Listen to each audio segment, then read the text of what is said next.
Halo teman-teman, perkenalkan nama saya Helena, saya dari kelas 10 IMIA 1.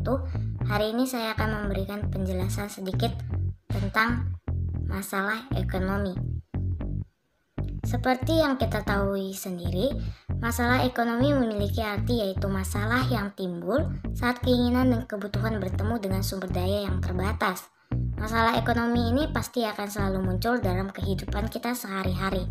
Intinya, karena keinginan dan kebutuhan manusia itu sangat banyak dan tidak terbatas, sementara ketersediaan sumber daya yang dibutuhkan untuk memenuhi keinginan tersebut tidak mencukupi.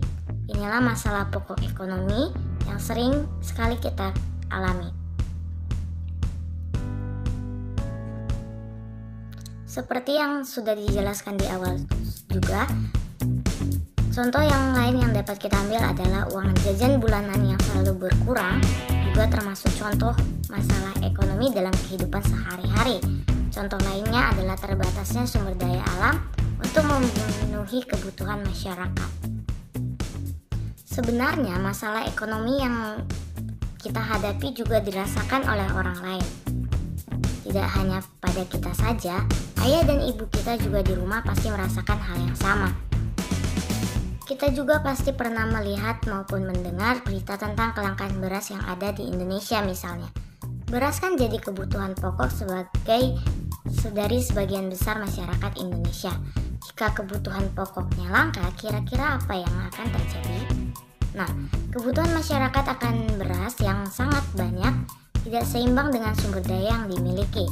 Ini tentu dapat menimbulkan masalah ekonomi. Di sini kita akan membahas tentang teori ekonomi. Teori ekonomi terbagi menjadi dua, yaitu teori ekonomi klasik dan juga teori ekonomi modern. Yang pertama adalah teori ekonomi klasik. Dalam teori ekonomi ini, masalah pokok ekonomi klasik dibedakan menjadi tiga, yaitu produksi, konsumsi, dan distribusi. Yang pertama adalah produksi. Produksi adalah proses mengubah bahan baku menjadi barang jadi atau menambah nilai suatu produk berupa barang maupun jasa. Agar dapat memenuhi kebutuhan manusia, barang dan jasa tentunya harus terus tersedia, bukan? Walhasil untuk memenuhi kebutuhan yang besar ini, produsen harus mengetahui jenis barang dan jasa apa yang sangat dibutuhkan oleh konsumennya. Yang nomor dua ialah distribusi. Distribusi adalah kegiatan menyalurkan produk barang atau jasa dari produsen kepada konsumen agar produk tersebut tersebar luas. Intinya, distribusi dilakukan agar produk dari produsen bisa tersebar lebih luas dan sampai ke tangan konsumen. Setelah produk tersedia, baru produk tersebut bisa dikonsumsi. Yang ketiga ialah konsumsi. Sementara konsumsi adalah kegiatan menggunakan barang atau jasa untuk memenuhi kebutuhan.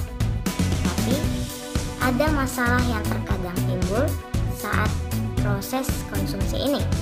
Barang yang diterima konsumen bisa langsung dikonsumsi habis, tidak terpakai, atau justru terbuang sia-sia. Alasannya karena harga produknya yang tidak terjangkau konsumen atau kualitas produknya yang tidak bagus. Dua contoh masalah ekonomi tersebut jadi permasalahan lain yang harus dipertimbangkan oleh produsen ketika membuat produk. Di sisi lain, konsumen juga diminta untuk meningkatkan daya belinya agar bisa menyerap setiap produk yang dihasilkan produsen. Yang selanjutnya kita bahas ialah teori ekonomi modern. Dalam teori ekonomi modern menyebutkan bahwa ekonomi modern sebagai masalah ekonomi mikro, dan dalam ekonomi mikro terdapat teori yang mempelajari tentang perilaku konsumen secara lebih detail hingga faktor pendorong penentuan harga pasar. Teori ekonomi modern jauh lebih kompleks dari teori ekonomi klasik. Maka dari itu, teori ini membahas tiga masalah pokok ekonomi yang dibagi berdasarkan unsurnya, antara lain what, whom, dan how. Yang pertama ialah unsur what. Unsur what berkaitan dengan produk apa yang diproduksi, dan unsur ini membahas tentang bagaimana produsen bisa menentukan produk barang atau jasa yang diproduksi.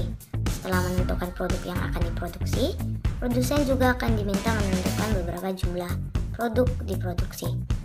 Nah, hal ini merupakan hal yang penting untuk dipertimbangkan oleh produsen karena sangat menentukan performa produk yang diproduksi. Salah menentukan jumlah produk dapat berakibat fatal. Produsen tentu akan rugi bahkan bangkrut jika produksinya berlebihan.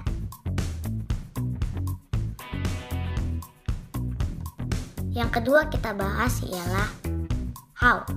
Setelah produk ditentukan, jenis dan jumlahnya, masalah yang harus dihadapi produsen adalah bagaimana cara terbaik untuk memproduksi barang dan jasa dengan sumber daya yang ada, dan produsen harus mampu menentukan teknik produksi yang paling efisien. Selain itu, produsen juga harus bisa menentukan sistem produksi yang tepat. Misalnya menggunakan tenaga kerja manusia atau dengan bantuan mesin. Jika produsen memilih menggunakan tenaga manusia, maka ia harus memikirkan upah tenaga yang digunakan. Namun, jika ingin menggunakan bantuan mesin, maka harus mengeluarkan investasi lebih untuk membeli mesin dan merawatnya. Yang terakhir ialah who. Unsur terakhir yang harus dipikirkan oleh produsen adalah siapa yang membutuhkan produk mereka dan siapa saja yang akan menikmati hasilnya. Pada dasarnya, keuntungan dari barang dan jasa yang diproduksi bukan cuma untuk konsumen. Ada pihak lain juga yang menikmati keuntungannya. Misalnya para karyawan akan menerima gaji, begitu juga dengan pemilik bahan baku yang akan produknya dibeli produsen, hingga pemilik modal atau investor yang menerima pendapatan dari investasinya, dan tentu saja si produsen sendiri. Sekian penjelasan tentang masalah ekonomi dari saya. Terima kasih.